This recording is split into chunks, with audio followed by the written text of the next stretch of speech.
नमस्कार, city news में आप तमाम दर्शकों का स्वागत है। मैं हूं रिया गौर।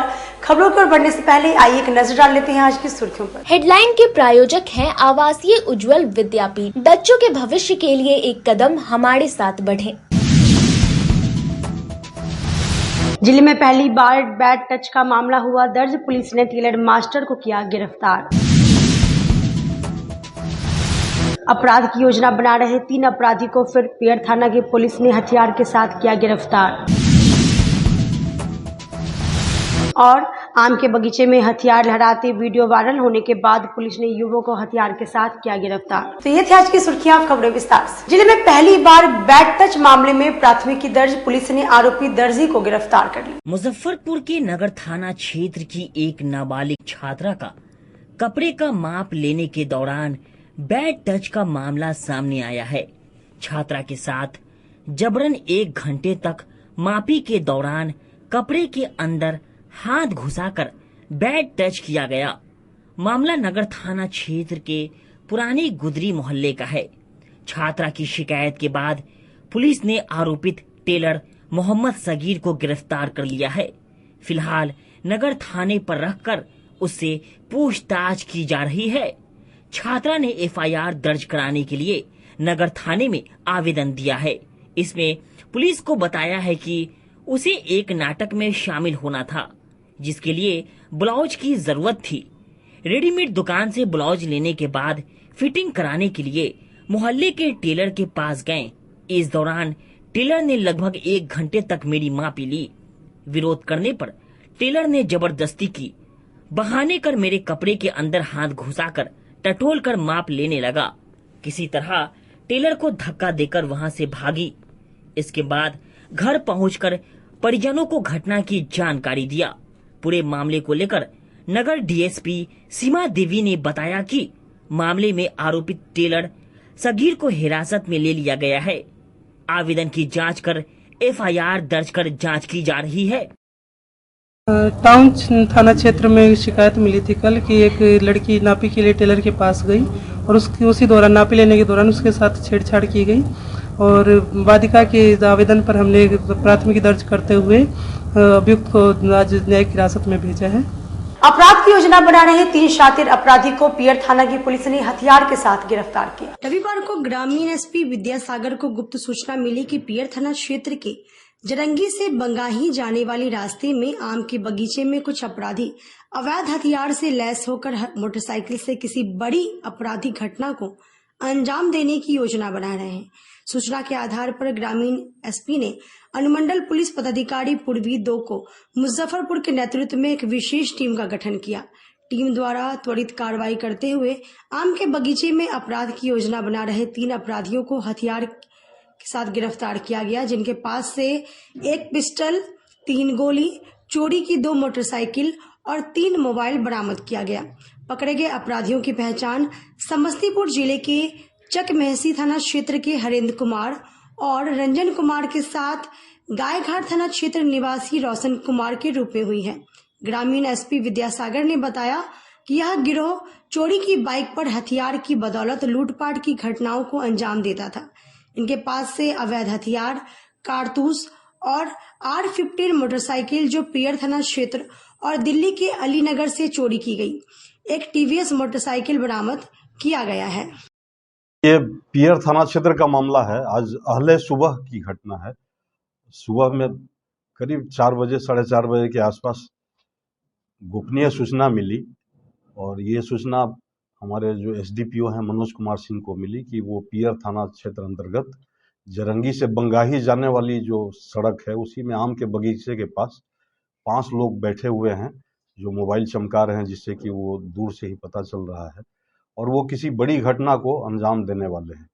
ये सूचना हम लोग वरीय पुलिस अधीक्षक को दिए। उन्हीं के निर्देशन में और मनोज सिंह के नेतृत्व में जो एसडीपीओ सकरा हैं, पंकज कुमार, अभिनंदन कुमार और सिपाही कुंदन कुमार वगैरह इस सब मिल के इस पर काम करना शुरू किए। तो सबसे पहले वहाँ पर जो छापेमारी हुई, जिसमें कि मनोज कुमार सिंह भी साथ में थे और इनका काफ़ी योगदान है, इनके साथ पंकज कुमार थे।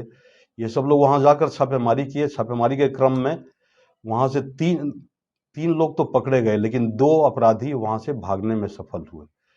जो 3 अपराधी पकड़े गए उनसे जब देखा गया, जब तलाशी ली गई, तो एक हरेंद्र कुमार के पोजीशन से लोडेड पिस्टल 7.6 mm का पिस्टल प्राप्त हुआ, और एक रोशन कुमार था, उसके जींस का जो पहने हुए था उसके पैकेट से 2 7.65 mm का कारतूस बरामद हुआ, और जिंदा कारतूस है 2।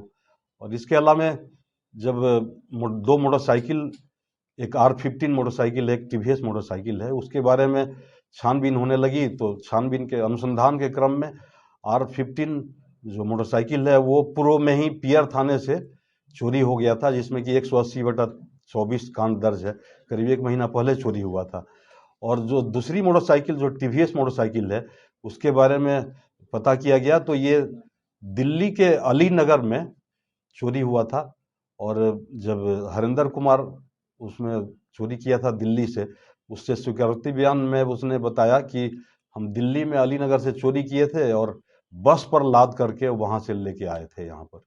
और ये दोनों चोरी के मोटरसाइकिल से ये लोग मतलब कि बड़ी बड़ी घटना अंजाम देते थे। अभी तो स्वीकारोक्ति बयान में आपराधिक इतिहास अभी हम लोग पता किए हैं, तो अभी तक तो कोई प्राप्त नहीं है, लेकिन चोरी का मोटरसाइकिल 180/24 पियर का, उसमें ये चोरी का मोटरसाइकिल था जो कि लिए हुए थे, और दिल्ली से भी चोरी की मोटरसाइकिल लाए थे।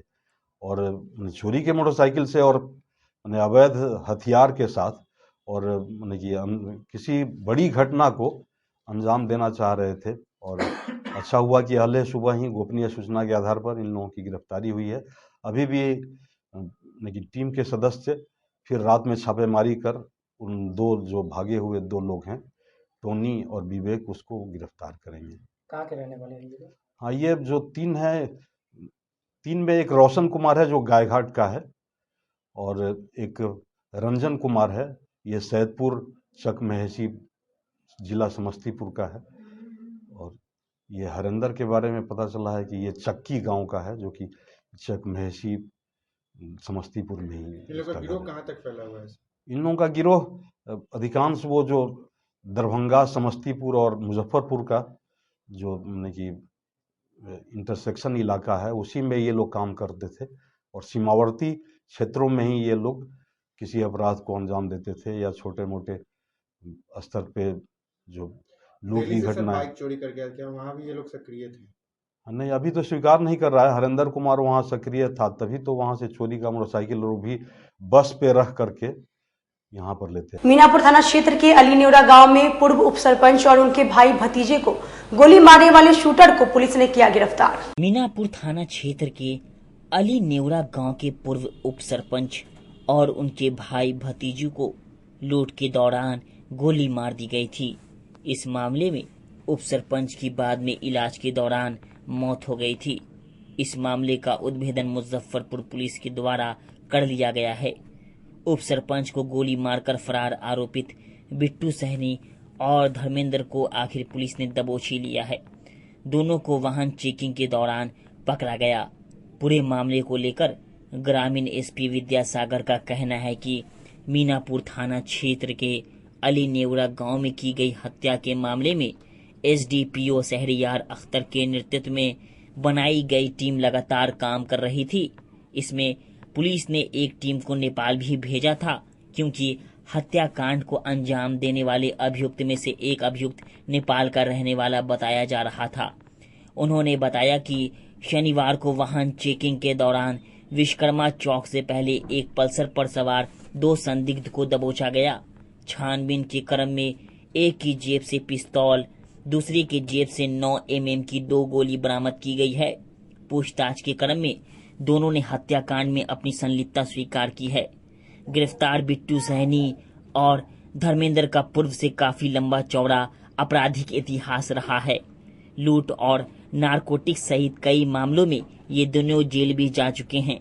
पुलिस अब इनसे पूछताछ के बाद घटना में शामिल अन्य अभियुक्तों की गिरफ्तारी के लिए छापेमारी में जुट गई है। ये मामला है, पहले हम एक इतिहास बताना चाहते हैं। मीनापुर थाना कांड संख्या 283/24 जो 26 अगस्त को दर्ज हुआ था, और जिसमें आप लोगों को पता होगा कि नेवरा में लूट के दरमियान एक व्यक्ति घायल हुए थे और दूसरे व्यक्ति की मृत्यु हो गई थी, जिन्होंने लुटेरों को रोकने की कोशिश की थी। इस पर हम लोग एक टीम गठित किए थे, जिसमें कि थानाध्यक्ष के नेतृत्व में रवि रंजन कुमार, वीरेंद्र और बाकी अन्य लोग थे, जो कि सहरयार जी के नेतृत्व में, जो एसडीपीओ हैं, इनके नेतृत्व में उसका अनुसंधान कर रहे थे। और अनुसंधान के बाद से उन 4 लोगों का नाम आया था और हम लोग बहुत दिन से तलाश कर रहे थे। नेपाल जाकर के भी थानाध्यक्ष नेपाल भी गए थे, 10 दिनों तक तलाश किए थे, इसलिए कि उसमें से एक जो अभियुक्त था वो नेपाल का रहने वाला था, लेकिन कोई हाथ नहीं आ रहा था।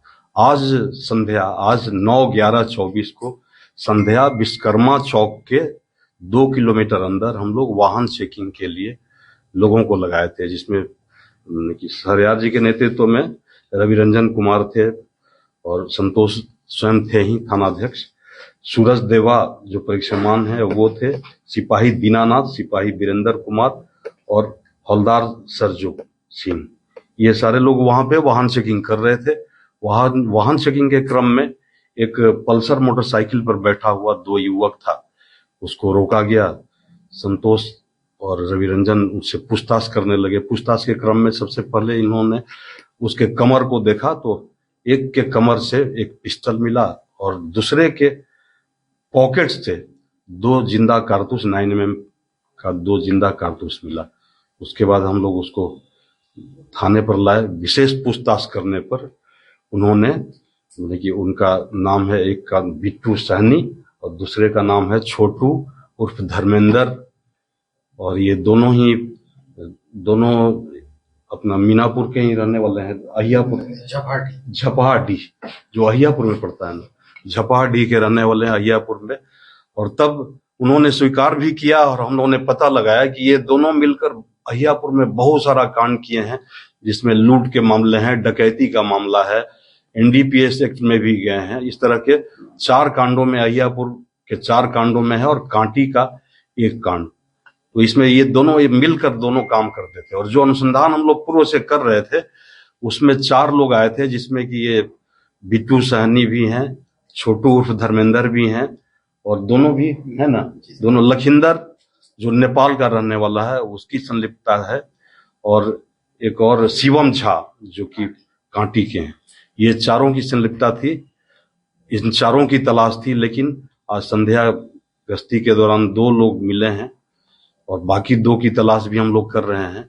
इन्होंने अपने कांड में संलिप्तता स्वीकार की और जो हम लोगों का वैज्ञानिक अनुसंधान था इसमें तो 4 थे ही, और आज इन्होंने अपने से भी स्वीकार किया कि हम दोनों के अलावा शिवम झा भी था और लखिंदर भी था। लखिंदर नेपाल में एनडीपीएस एक्ट में वो कई दिन 1 वर्षों से फिरा है और इधर ही रह करके कांटी और अहियापुर में रह के वो अपराध की घटनाओं को अंजाम देता है। तो अभी भी ये हम लोग के गिरफ्त से बाहर हैं, लेकिन बहुत जल्दी हम लोग अभी इनको रिमांड पर भी लेंगे और बहुत जल्दी उन दोनों की भी तलाश हम लोग कर लेंगे। इस घटना को अंजाम क्या मोटिव था सर?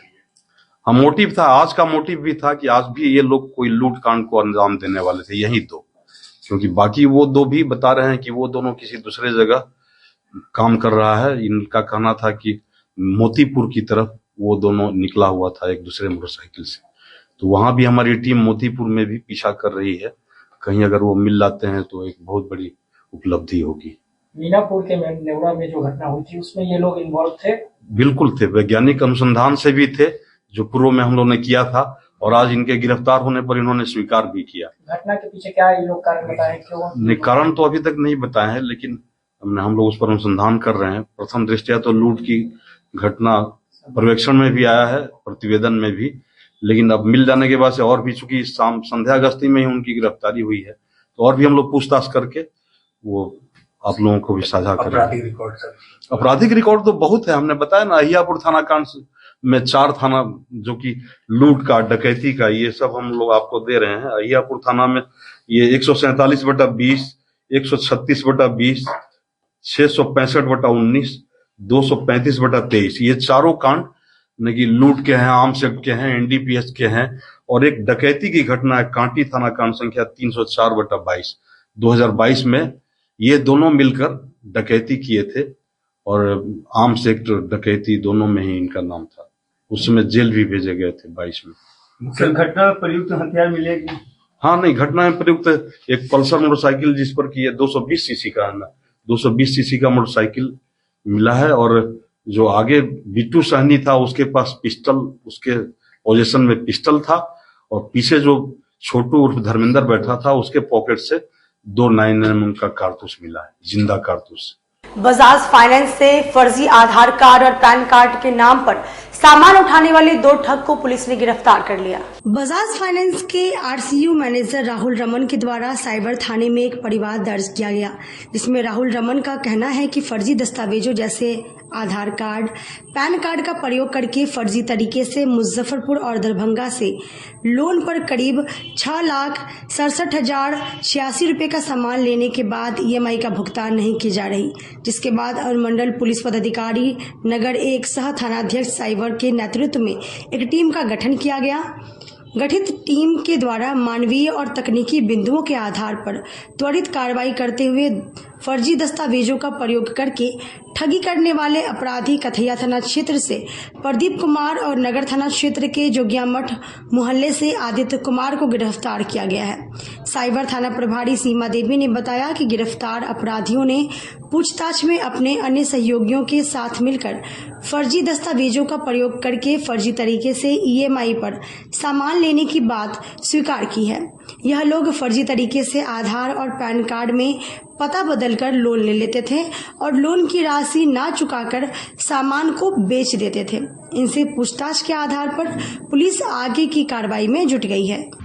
कल दिनांक 9 नवंबर 2024 को एक राहुल कुमार मैनेजर हैं बजाज फाइनेंस के, उन्होंने एक शिकायत दर्ज कराई हमारे यहाँ कि कुछ लड़के हैं जो अपने नाम के ही सेम व्यक्ति को ढूंढते हैं, उसका पैन नंबर लेते हैं और अपने पैन पर उसको एडिट कर देते हैं और उसी बेस बनाकर जिस भी शहर में वो रह रहे होते हैं। 2 जगह की कंप्लेंट हमें मिली है, मुजफ्फरपुर और दरभंगा की, कि अगर मुजफ्फरपुर में रह रहे तो मुजफ्फरपुर का एड्रेस यूज़ करके वहाँ का आधार बनवाते हैं, उसके नज़दीकी शाखा में अकाउंट खुलवाते हैं और लोन पे एसी या मोबाइल जो भी कीमती सामान उनको होता है उसको लेके और उसको बेच देते हैं।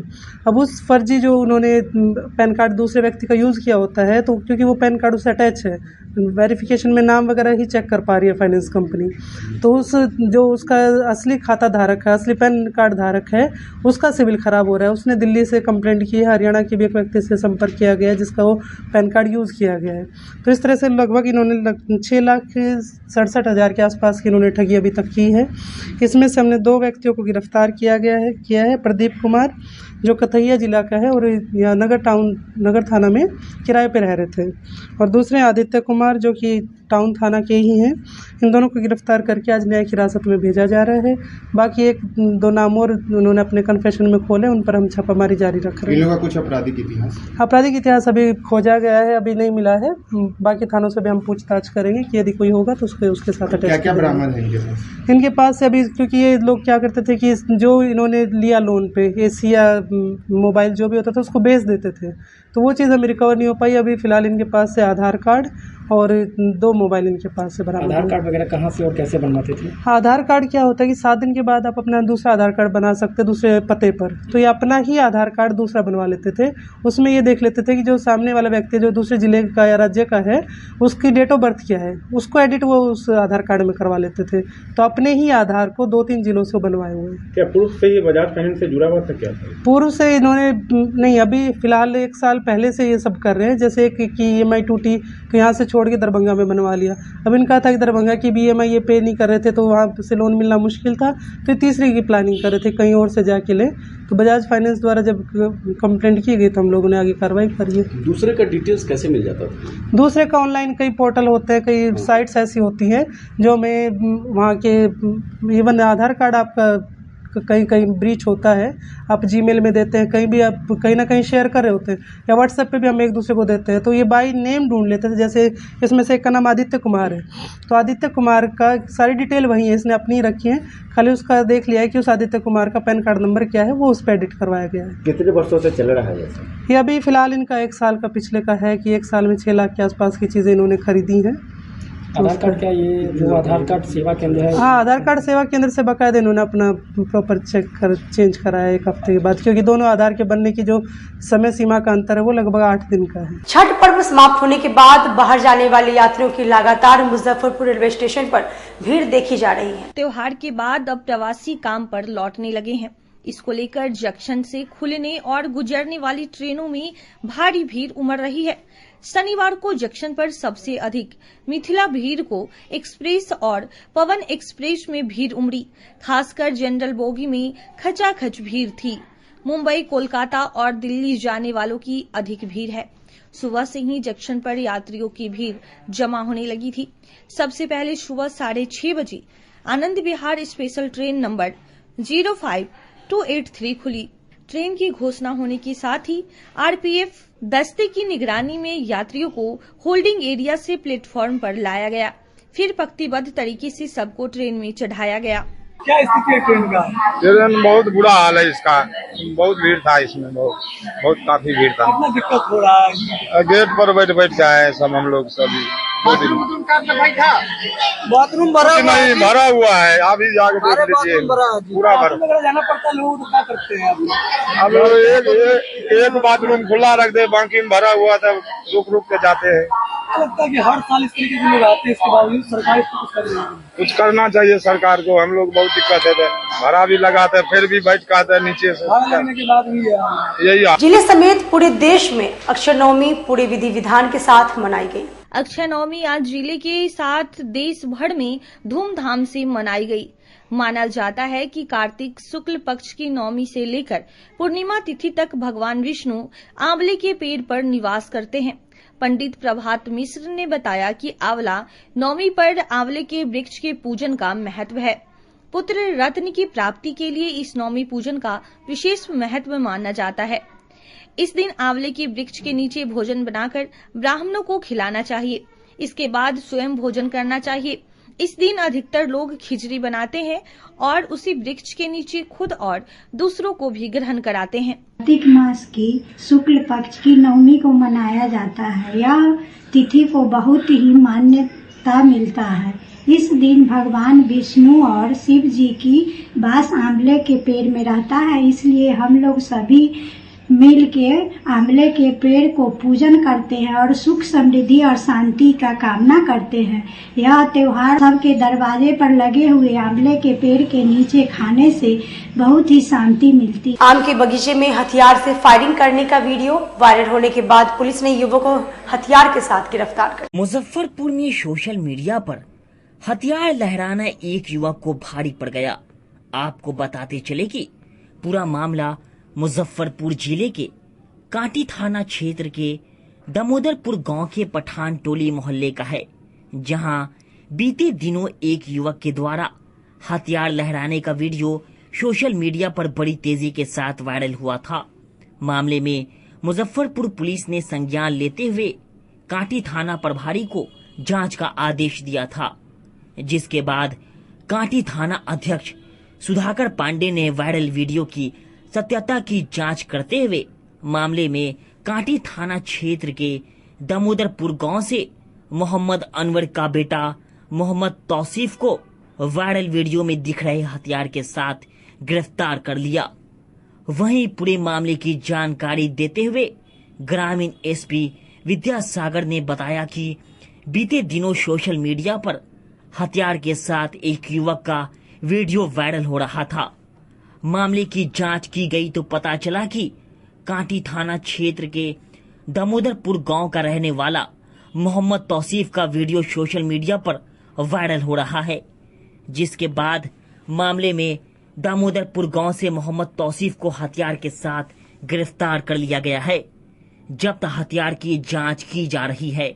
वहीं पुलिस गिरफ्तार युवक से पूछताछ कर आगे की कार्रवाई में जुट गई है। हाँ, ये वीडियो वायरल हुआ था, उसमें वीडियो हम लोगों को ही प्राप्त हुआ था, हम लोगों के संज्ञान में आया था, तो उसकी गिरफ्तारी बीते रात्रि उसकी गिरफ्तारी की गई है। और जो वीडियो वायरल हो रहा था उसमें जो हथियार था वो भी बरामद हुआ है। तो इस हथियार के बारे में अभी अच्छे ढंग से नहीं कहा जा सकता है कि ये कारगर है या नहीं, वो जांच पड़ताल के बाद पता चल पाएगा। लेकिन इसका काफी आपराधिक इतिहास है। जो लड़का मोहम्मद तौसीफ, पिता मोहम्मद अनवर, ये दामोदरपुर पठन टोली का रहने वाला है, जो कांटी थाना क्षेत्र में ही है। इस पर एक बरूराज थाने में भी मोहम्मद तौसीफ पर एक FIR दर्ज हुआ है, और कांटी में भी फरवरी माह में 160/24 ये कांटी थाने में भी इस पर पहले से कांड दर्ज है।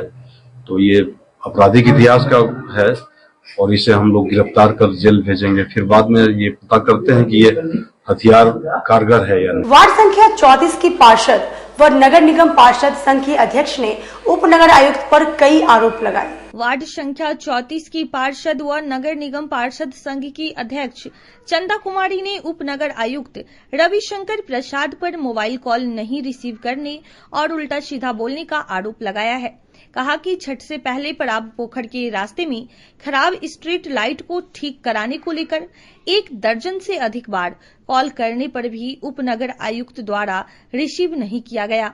बाद में जब मोबाइल पर संपर्क हुआ तो अजीब तरीके से फिर कॉल नहीं रिसीव करने की बात कहने लगे। इसकी जानकारी नगर आयुक्त को दी गई है। जैसा कि आप जानते हैं, इस बार छठ पूजा के अवसर पर नगर निगम नगर आयुक्त महोदय के साथ साथ महापौर महोदय और उनकी स्थायी समिति साथ में घूम करके हर जगह बड़ा पोखरों का निरीक्षण किया गया। इस निरीक्षण में उनके महापौर महोदय के पति देव भी थे, शिव शंकर साहू जी साथ में थे, जिनको देखा गया है ना कि दिशा निर्देश देते हुए हर कार्य करते हुए। उसी क्रम में हम लोग भी 27 महिला पार्षद हमारे यहाँ है वार्ड में, पूरे वार्ड में 49 वार्डों में। तो हम लोग भी अपने पार्षद महोदया के साथ पति हो के नाते हर वार्ड में अपने वार्ड में जाकर के पोखर पे सफाई का कार्यक्रम देख रहे थे। इसी क्रम में हम लोग गए अपने यहाँ कार्यक्रम देखने के लिए पड़ाव पोखर पे हमने देखा कि लाइट नहीं जल रही थी। तो मैंने इसके लिए उनको व्यक्तिगत कहा कि सर ये लाइट खराब है, इसको बनवा दिया जाए। इस पे उन्होंने कहा कि लाइट तो बनता ही है, क्या दिक्कत आ गई। हमने सर मैं पिछले 5 दिनों से कंप्लेन कर रहा हूँ, ये लाइट नहीं बनाई गई है, और मैंने आपको भी बार बार कॉल किया है, आप मेरा कॉल नहीं उठाते। तो उन्होंने बड़े अभद्र रूप से कहा कि अच्छा हम कॉल नहीं उठाते हैं तो रखिए फोन, इस समय से फोन उठाएंगे भी नहीं। इतना कहकर उन्होंने फोन को काट दिया, डिस्कनेक्ट कर दिया। उनका नाराजगी का कारण मैं समझ सकता हूं, क्योंकि एक दिन उनके ऊपर 2 चीज का प्रभाव मिला हुआ है, जल नल और बिजली विभाग।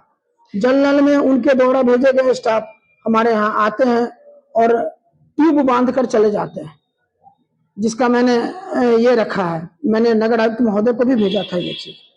तो उनके द्वारा इसका मेरे ऊपर गुस्सा था। जब मेरा कहनाम है कि पिछले संवेदक के द्वारा कार्य किया गया, जब मैं टाइट होकर के कार्य करवाने लगा तो संवेदक भाग गए। तो उनका जो सिक्योरिटी मनी 10 लाख रुपए है, तो हमने बोला कि सर इसी सिक्योरिटी मनी से 5 साल को मेंटेन किया जाए। तो फिर जब उन्होंने इस चीज के लिए एग्री हो गए उपनगर आयुक्त महोदय, फिर उसके बाद वो ट्यूब बंधवाने का क्या मतलब है। उसका सीन है, बजाते से फोटो खींचा हुआ है, आप बोलेंगे मैं आपको फोटो में दिखा रहा हूं, और हर जगह इस तरह से कार्य किया गया है, ठीक है ना। ये देखिए सर, ये ट्यूब बांधा जाता है हर जगह। और इनके मैंने नगर आयुक्त महोदय को भेजा था, ठीक है ना। इनके स्टाफ खुद लिखते हैं कि देखिए 2 ट्यूब बंधा, 5 ट्यूब बंधा, और हम लोगों से साइन करवाते हैं, ठीक है। ये आपको इस तरह से ये खुद स्वीकार किया है उस स्टाफ ने कि मेरे द्वारा बार बार कहने पर वहां से सामान नहीं मिलता है, जिस कारण से हम लोग ट्यूब बांधते हैं। तो भैया जब संवेदक का सिक्योरिटी मनी जमा है, उस पैसे से आपको वर्क करना है वार्ड नंबर 34 में, तो कम से कम सॉकेट वगैरह और जो भी चीज की जरूरत है उसको तो दीजिए, टाइम पर काम करवाइए। क्या मेरा यह कहना गलत था? इसी वजह से वो मेरे से नाराजगी जताएं और इस तरह की बात की, ठीक है। तो मैं यही अपील करना चाहता हूं, नगर आयुक्त महोदय से कहना चाहता हूं कि ये सारी प्रक्रिया जो हो रही है वो आगे आपकी देख रेख में सुचारू ढंग से चले, और नगर निगम के जितने भी पार्षद हैं या पार्षद महिला हो या पुरुष हो, सब लोगों ने एक विश्वास और आस्था आपके ऊपर रखा है, जो मैं चाहता हूं कि आप उस पर खड़े उतरें और इस तरह की बात दोबारा ना हो। क्या नाम होगा? मेरा नाम हुआ सतीश कुमार उर्फ सोनू सिंह, वार्ड 34 के पार्षद। बिहार कोकिला स्वर्गीय शारदा सिन्हा के निधन पर एक प्रयास मंच द्वारा श्रद्धांजलि सभा का आयोजन किया गया। रविवार को एक प्रयास मंच के द्वारा पुरानी गुदरी बहलखाना रोड में बिहार कोकिला शारदा सिन्हा के आकस्मिक निधन को लेकर भावपूर्ण श्रद्धांजलि सभा का आयोजन किया गया। मंच के संस्थापक संजय रजक ने बताया कि बिहार कोकिला के रूप में प्रसिद्ध डॉक्टर शारदा सिन्हा ने अपनी मधुर आवाज के माध्यम से बिहार की लोक संस्कृति और संगीत से पूरे देश में नाम रोशन किया। इनके गीतों में बिहार की संस्कृति और मिथिला जीवंत होती है। इन्होंने छठ पूजा, शादी, विदाई जैसे अन्य गीत से लोगों के दिल जीते। अब शारदा सिन्हा जी नहीं रही, पर इनकी आवाज के माध्यम से लोक गीतों में बसी परंपरा हमेशा के लिए जीवित रहेगी। आज मंच के द्वारा श्रद्धांजलि कार्यक्रम में सभी लोगों ने कैंडल जलाकर श्रद्धांजलि अर्पित की। कार्यक्रम में पिंकी देवी, नीनिया देवी, संजू देवी, गंगाजली देवी, शगु देवी, कई महिलाओं ने श्रद्धा सुमन अर्पित किया। आज एक प्रयास मंच के द्वारा पुरानी गुदरी बहलखाना रोड में बिहार कोकिला शारदा सिन्हा जी का श्रद्धांजलि कार्यक्रम का आयोजन किया गया। बिहार कोकिला से प्रसिद्ध डॉक्टर शारदा सिन्हा ने अपने मधुर आवाज से बिहार की लोक संस्कृति और संगीत से बिहारी नहीं पूरे देश में बिहार का नाम रोशन किए। इनकी आवाज में बिहार की संस्कृति और मिथिला जीवित होती है। इन्होंने छठ, शादी, विदाई जैसे अन्य गीत गाकर लाखों करोड़ों लोग के दिल जीते हैं और आज ये हमारे बीच नहीं रही, पर इनके गीतों से बिहार की परंपराओं हमेशा जीवित रहेगी। आज मंच के द्वारा श्रद्धांजलि कार्यक्रम में सभी लोगों ने कैंडल जलाकर उन्हें श्रद्धांजलि अर्पित की और साथ ही मैं संजय रजक और अपने मंच के माध्यम से भारत सरकार से 3 मांग करता हूँ। ये 3 मांग ये है, सबसे पहले ये कि मुजफ्फरपुर को बिहार की सांस्कृतिक राजधानी कहा जाती है, ऐसे में मुजफ्फरपुर में शारदा सिन्हा जी के नाम से सांस्कृतिक हॉल का निर्माण व इनकी प्रतिमा लगाया जाए। दूसरा ये कि छठ गीत के माध्यम से बिहारी नहीं पूरे देश में बिहार का नाम रोशन करने के लिए मुजफ्फरपुर में इनके नाम से एक छठ घाट का निर्माण हो। और तीसरा ये कि शारदा सिन्हा के गीत के लिए इन्हें प्रतिभा सम्मान के रूप में। चला एक छोटे से ब्रेक का लेते हैं, छोटा सा ब्रेक, तब तक आप बने रहिए हमारे साथ, देखते रहिए सिटी न्यूज मुजफ्फरपुर। आजकल की बिजी जिंदगी में स्टाइल तो है, पर कंफर्ट का क्या? आपके इसी स्टाइल और कंफर्ट को बेहतर बनाने के लिए नीलकमल लेकर आए हैं first exclusive factory outlet showroom in Mithanpura Muzaffarpur, जहां home furniture, office furniture, mattress and wedding special पे up to 50% off with EMI facility. Style भी, कंफर्ट भी। उत्तर बिहार का पहला नीलकमल का एक्सक्लूसिव शोरूम आपका स्वागत करता है। एक बार सेवा करो। अपने घर को अत्याधुनिक परिवेश में सजाना चाहते हैं तो आप हीरा हार्डवेयर में अवश्य पधारें। यहाँ अत्याधुनिक पेंटों का विशाल रेंज है। इसके अलावे ply, पॉलीकोट, highlighted Sunmica, fancy hardware, basket, aluminium section, ACP, PVC और मॉड्यूलर फिटिंग का विशाल रेंज एक ही छत के नीचे उपलब्ध है। तो हमारे यहाँ एक बार अवश्य पधारें। हमारा पता है हीरा हार्डवेयर, JD मदर स्कूल के पीछे, पंकज मार्केट रोड, और हमारा कॉन्टेक्ट नंबर है 9334901545। कागज से बनी थाली, कटोरा, ग्लास, पेपर ग्लास अगर आप खुदरा या होलसेल में लेना चाहते हैं तो जायसवाल इंटरप्राइजेज जरूर जाएं। यहाँ शादी समारोह हो या किसी प्रकार के शुभ आयोजन में प्रयोग आने वाली सभी प्रकार की सामग्री एक ही छत के नीचे उपलब्ध है। लकड़ी से बने चम्मच, प्लास्टिक मुक्त सभी प्रकार की सामग्री उपलब्ध है। होलसेल और खुदरा के लिए एक बार अवश्य पधारें। साथ ही फैक्ट्री लगाने के लिए भी आप संपर्क कर सकते हैं। मशीन से मटेरियल तक उपलब्ध है।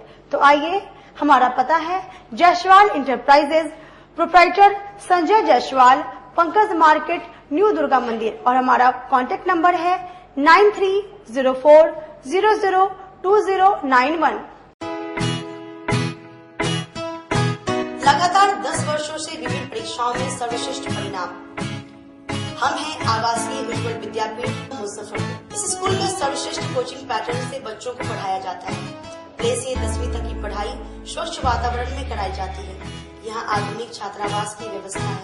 उज्ज्वल विद्यापीठ का मुख्य उद्देश्य रामकृष्ण मिशन, नवोदय नेतरहाट, सैनिक स्कूल, सिमुलतला गुरुकुल, सिंधिया कन्या विद्यालय जैसे अनेक भारतवर्ष के प्रतिष्ठित विद्यालयों में कुशल, प्रशिक्षित, अनुभवी एवं शहर के सर्वश्रेष्ठ शिक्षकों द्वारा तैयारी कराई जाती है। 1.5 एकड़ में फैला इस स्कूल का वातावरण काफी शांत है। Free computer classes, science lab और स्मार्ट क्लासेस है। साथ ही इंडोर और आउटडोर गेम की भी व्यवस्था है। तो अपने बच्चों के लक्ष्य के सपनों को पूरा कराना चाहते हैं तो आज ही आवासीय उज्ज्वल विद्यापीठ में अपने बच्चों का नामांकन करवाएं। हमारा पता है पोखरिया पीठ, अतरदा, मुजफ्फरपुर और हमारा कॉन्टेक्ट नंबर है 9708 351851 और हमारा दूसरा नंबर है 8797122397 या फिर आप हमें कांटेक्ट कर सकते हैं 8409996658 पर। नेशनल फर्नीचर 10,000 में दीवान, 12,000 में सोफा सेट के अलावा घर की जरूरतों के लिए किसी प्रकार की फर्नीचर की जरूरत हो, वह भी कम कीमतों पर, तो नेशनल फर्नीचर जरूर जाएं, जहां फैक्ट्री और शोरूम एक ही साथ है। किसी प्रकार का आप डिजाइन लेकर आए और आपको उस तरीके का फर्नीचर बनकर कम कीमतों में मिल जाएगी, वह भी 10 साल की गारंटी के साथ। इसके अलावे 32,000 में शादी सेट भी उपलब्ध है। हमारा पता है national furniture, near glocal hospital, Sadatpur, Bairia. आप हमें कॉल कर सकते हैं 9696883993 पर या फिर आप हमें कॉल कर सकते हैं 8181005455 पर। एक बार फिर से मुजफ्फरपुर में खुल गया है आपका अपना डिज्नीलैंड मेला। आमगोला ओरिएंट क्लब मैदान में अब तक का सबसे बड़ा देशी विदेशी नए झूलों के साथ अपने परिवार के साथ मनोरंजन का लुत्फ उठाइए। बच्चों के लिए स्पेशल पिंग पोंग झूलों के साथ टावर झूला, ब्रेक डांस, टोरा टोरा, नौका झूला, स्कॉर्पियो 3-in-1 और चांद तारा झूलों के साथ कई प्रकार के झूलों में फुल मस्ती कर सकते हैं। मेले में खाने पीने के स्टॉल के साथ हैंडीक्राफ्ट का बाजार भी लगाया गया है, तो एक बार पूरे परिवार के साथ जरूर पधारें। डिज्नीलैंड मेला, आमगोला ओरिएंट क्लब मैदान, मुजफ्फरपुर। अपने सपनों की आशिया को दे एक नई पहचान माँ भवानी डेकोर प्राइवेट लिमिटेड के साथ, जो है ऑथराइज्ड डिस्ट्रीब्यूटर ऑफ कजारिया। देश की मिट्टी से बनी टाइल से देश को बनाते हैं। और जहां मिलती है सभी प्रकार के Indian and imported granite, marble, sanitary एवं कोटा स्टोन का अनोखा एवं आकर्षक संग्रह। माँ भवानी डेकोर प्राइवेट लिमिटेड मतलब a complete floor solutions. New 0 mile Dadar road, Muzaffarpur. Call 9934753111। Break के बाद एक बार फिर से आप सभी का स्वागत है। आइए बढ़ते हैं अगली खबरों की ओर। डॉक्टर गौरव वर्मा द्वारा पताही के रूपेश्वर नाथ शिव मंदिर में चाय पर चर्चा का आयोजन किया गया। आज मुजफ्फरपुर के पताही रूप के रूपेश्वर नाथ शिव मंदिर के प्रांगण में डॉक्टर गौरव वर्मा के द्वारा 6वां सन स्मरण चाय पर चर्चा का आयोजन किया गया, जिसमें पताही रूप समेत आसपास के गांव का अपार समर्थन देखने को मिला। दीप प्रज्वलित कर सभी गणमान्य लोगों ने गौरव वर्मा के कार्यों और व्यक्तित्व के विषय पर चर्चा की और आगामी विधानसभा चुनाव को लेकर शुभकामनाएं भी दी। लोगों ने कोरोना काल में किए गए कार्य और उनके व्यक्तित्व को लेकर लोगों ने काफी सराहा। लोगों ने चाय की चुस्कियों के साथ डॉक्टर गौरव वर्मा की बातों को सुना, जिसमें गौरव वर्मा ने अपने मुजफ्फरपुर को लेकर कई एक चुनिंदा बातें कही। उन्होंने कहा कि मुजफ्फरपुर को जात पात से उठकर और लोगों के बीच रहकर ही मुजफ्फरपुर का विकास हो सकता है। साथ ही साथ यह भी कहा कि मैं एक राजनीतिक दल की तरह नहीं चलने आया हूं, बल्कि लोगों के दिलो जान तक पहुंचने आया हूं। क्या कहेंगे? जिस चाय पे चर्चा का आयोजन पताही रूप पताही गांव में आज मुजफ्फरपुर के नगर विधानसभा चौरानवे विधानसभा में हुआ, जो ये काफी दिनों से चाय पे चर्चा का आयोजन हम लोग कर रहे हैं और काफी सफल आयोजन हुआ। आज बड़ा अच्छा पताही रूप के लोगों ने बड़ा ही अपना आशीर्वाद और प्यार दिया। यहाँ पे बहुत देख के काफी अभिभूत हूँ, मेरे पास शब्द नहीं है यहाँ के लोगों ने जो प्यार मुझे दिया।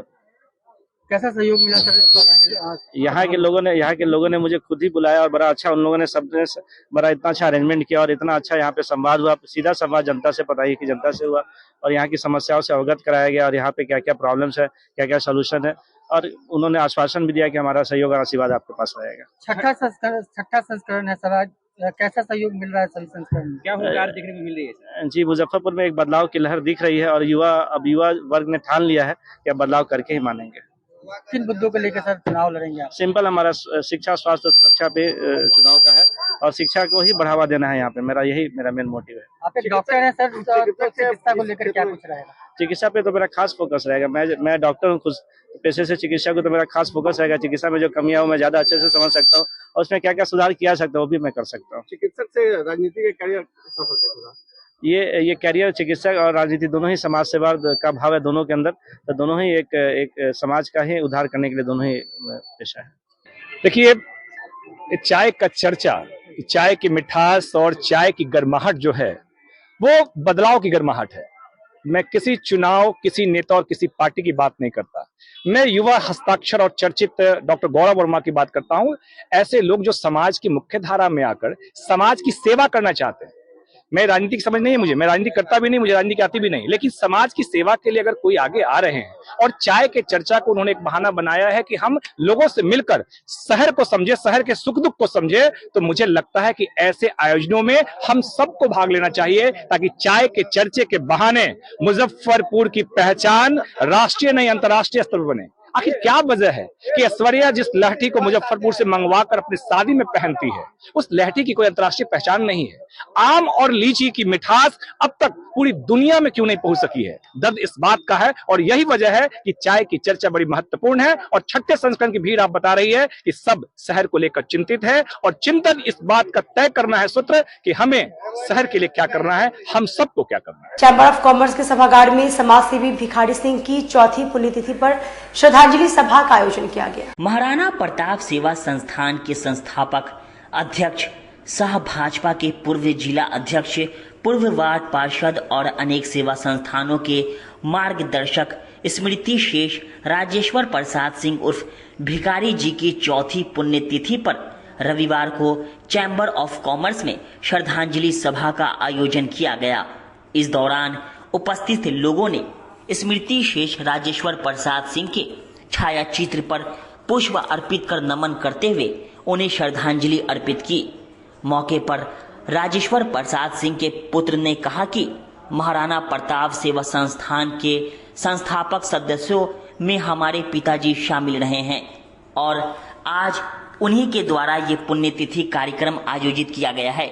उन्होंने बताया कि पुण्यतिथि कार्यक्रम में आयोजित करने के पीछे उद्देश्य होता है कि उनके साथ चलने वाले लोग उनकी जीवनी पर प्रकाश डालें और आज के जो नौजवान हैं उनसे प्रेरणा लें और उनके पद चिन्हों पर चलकर देश की सेवा करें। मौके पर भगवान लाल साहनी, बिहार सरकार के मंत्री केदार प्रसाद गुप्ता, कांग्रेस जिला अध्यक्ष अरविंद कुमार मुकुल, उप मेयर डॉक्टर मोनालिसा समेत शहर के कई समाज सेवी व गणमान्य लोग उपस्थित रहे। पिताजी श्री राजेश्वर प्रसाद सिंह भिखारी जी का चौथी पुण्यतिथि है।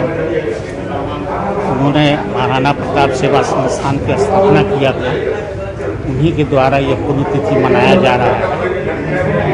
और पुण्यतिथि मनाने का उद्देश्य अभी जब जिसे हमने मंच से बताया है कि पुण्यतिथि इसलिए मनाया जाता है कि उनके साथ संपर्क के लोग जो उनके जीवनी पर प्रकाश डालते हैं, तो आज की जो नौजवान पीढ़ी है उससे प्रेरणा ले, उनके पद चिन्हों पर चलें, सामाजिक कार्य में रुचि रखें। इसलिए हम लोग पुण्यतिथि मनाते हैं और हर साल की भांति इस साल भी मनाया जा रहा है। मुख्य रूप से जो है सो डॉक्टर भगवान लाल साहनी, पूर्व विधायक केदार प्रसाद जी, उप मेयर मोनालिसा जी, ये लोग जो है सम्मिलित होंगे। अभी कुछ लोग आने वाले हैं, मीनापुर के विधायक को लगता है लोग कोडरमा गए हुए हैं प्रचार में। मोतीझील स्थित रामदयालु स्मृति भवन में फेयर प्राइस डीलर्स एसोसिएशन द्वारा वार्षिक समारोह का आयोजन किया गया। Fair price dealers association Muzaffarpur ने अपने वार्षिक सम्मेलन का आयोजन रविवार को रामदयालु स्मृति भवन में आयोजित किया, जिसमें मुख्य अतिथि के तौर पर जल शक्ति राज्य मंत्री डॉक्टर राजभूषण निषाद और बिहार सरकार के मंत्री केदार प्रसाद गुप्ता शामिल हुए। सम्मेलन की शुरुआत दीप प्रज्वलन कर की गई, जिसके बाद एसोसिएशन ने अपने साल भर के कार्यकाल का लेखा जोखा प्रस्तुत किया और अगले बरस के कार्यकाल की सूची तैयार की। मौके पर फेयर प्राइस डीलर्स एसोसिएशन के राष्ट्रीय प्रधान महासचिव देवेंद्र रजक ने कहा कि वार्षिक सम्मेलन के दौरान हमने अपनी मांगों का एक मांग पत्र मंत्री जी को सौंपा है, जिसमें हमने मांग किया है कि बिहार के सभी डीलरों को सरकारी सेवक घोषित किया जाए। अगर इसमें कोई बाध्यता है तो सभी डीलरों को 30,000 रुपया मानदेय दिया जाए। अगर इसमें भी कोई बाध्यता है तो सभी डीलरों को क्विंटल के हिसाब से कमीशन दिया जाए। वहीं हमारी दूसरी मांग है कि अनुकंपा पर बहाली में उम्र की बाध्यता समाप्त की जाए। उन्होंने कहा कि अगर हमारी मांगे पूरी नहीं होगी तो हम लोग देश स्तर पर आंदोलन करने को मजबूर होंगे। वहीं उनकी मांगों को लेकर केंद्रीय मंत्री और बिहार सरकार में मंत्री ने आश्वासन दिया कि उनकी मांगों को लेकर जल्द ही सरकार की मुखिया को अवगत कराया जाएगा और जो मांगे उनकी उचित होगी उस पर अविलंब निर्णय लिया जाएगा। आज हम लोग फेयर प्राइस डीलर एसोसिएशन के वार्षिक सम्मेलन में शामिल हुए थे और इन्होंने इस सम्मेलन के माध्यम से आज आपने देखा कि किस तरह से इनकी एक अच्छी आबादी है और अच्छी संख्या में लोग उपस्थित हुए थे यहाँ अपने वार्षिक सम्मेलन में। और इस सम्मेलन के माध्यम से इन्होंने कुछ मांग को रखा है। हम लोग प्रयास करेंगे सरकार के लेवल पर जहाँ तक हो सके मदद करने। राशन मिलता है, खराब मिलता है, लोगों को अफसोस झेलना पड़ता है। तो उसके लिए हम लोग पहले भी संबंधित जो बड़े लेवल पर पदाधिकारी हैं उनको आगाह किया है और उनको निर्देशित किया है कि गुणवत्ता में सुधार हो और सुधार हुआ भी है।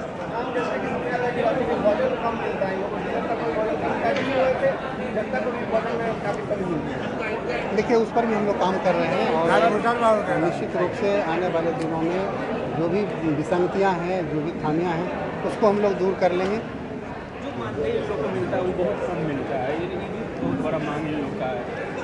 इन्होंने इस कार्यक्रम के माध्यम से आज मांग पत्र में ये इन बिंदुओं को उठाया है।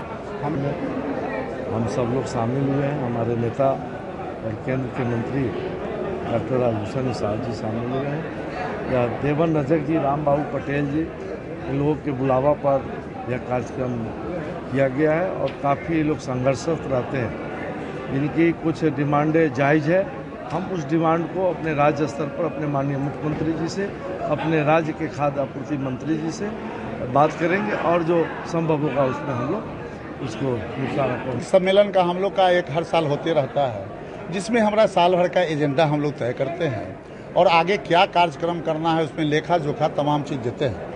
आज माननीय मंत्री जी को उद्घाटन के लिए एक माननीय बिहार सरकार के मंत्री भाई केदार गुप्ता जी को हम लोगों ने मुख्य अतिथि बनाया था और अपनी मांगों को रखा है। सबसे पहले कि हमारी जो बिहार के देश के सभी डीलरों को सरकारी सेवक घोषित किया जाए, उसमें कोई बाध्यता है तो 30,000 मान दिया जाए और उसमें भी कोई बाध्यता है तो 3 रूप से कुंटल हमको मानदेय दिया जाए, कमीशन दिया जाए और उसमें भी बाध्यता है तो 300 रुपया कमीशन दिया जाए।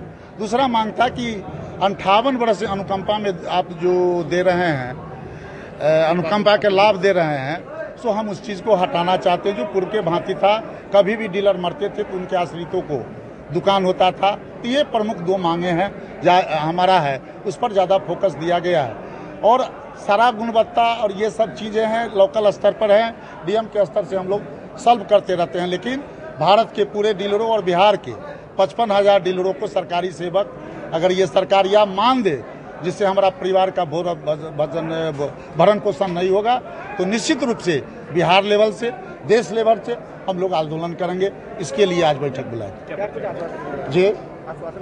आश्वासन माननीय मंत्री जी आश्वासन ही दिए हैं, कहें हम प्रयास करेंगे तो हर आदमी जानता है अपने स्तर से वो प्रयास करेंगे। इन दोनों आदमी के हाथ में तो कुछ है नहीं। बिहार के मुख्यमंत्री तक हमारी मांगों को पहुंचाएंगे। हमारे राजभूषण निषाद जी केंद्रीय मंत्री हैं, वो अपने स्वरूप फाउंडेशन द्वारा वार्ड नंबर 15 में निशुल्क जांच शिविर का आयोजन किया गया। ख्वाहिश हॉस्पिटल ब्रह्मपुरा के तत्वावधान में डॉक्टर अमृत कृष्ण ने आज दिनांक 10 नवंबर को लगाया निशुल्क मेडिकल कैंप। निशुल्क मेडिकल कैंप का उद्देश्य गरीब तबके के लोगों के छोटे बच्चों का उपचार करना था, जो कि आर्थिक रूप से काफी कमजोर थे या फिर जिनके पास आयुष्मान कार्ड नहीं थे। कैंप का आयोजन वार्ड 15 सूर्य मंदिर आश्रम घाट पर हुआ। आइए सुनते हैं क्या कहा डॉक्टर अमृत कृष्ण ने। हेल्थ चेकअप का कैंप लगाया गया है। गरीब जो ऐसे बच्चे हैं जिनको ट्रीटमेंट मिल नहीं पाता है या फिर वो समय के अभाव की वजह से, जानकारी के अभाव की वजह से या माँ बाप के नहीं उपलब्ध हो पाने की वजह से कई कारणों से नहीं जा पाते हैं हॉस्पिटल, उनके लिए, उनकी मदद के लिए उनके घर में ही आसपास कैंप लगाने की कोशिश की गई है। किस संगठन के द्वारा? ये ख्वाहिश हॉस्पिटल है हमारा, उसके द्वारा हमने ये कैंप लगाया है और कोशिश रहेगी हमारी कि आगे भी हम इसे और बेटर कैंप लगा सकें और इसे सस्ता इलाज उपलब्ध करा सकें। आज के लिए बस इतना ही, फिर मिलेंगे शहर की तमाम खबरों के साथ। अब तक आप मुझे और मेरी पूरी न्यूज़ टीम को दी इजाजत। नमस्कार।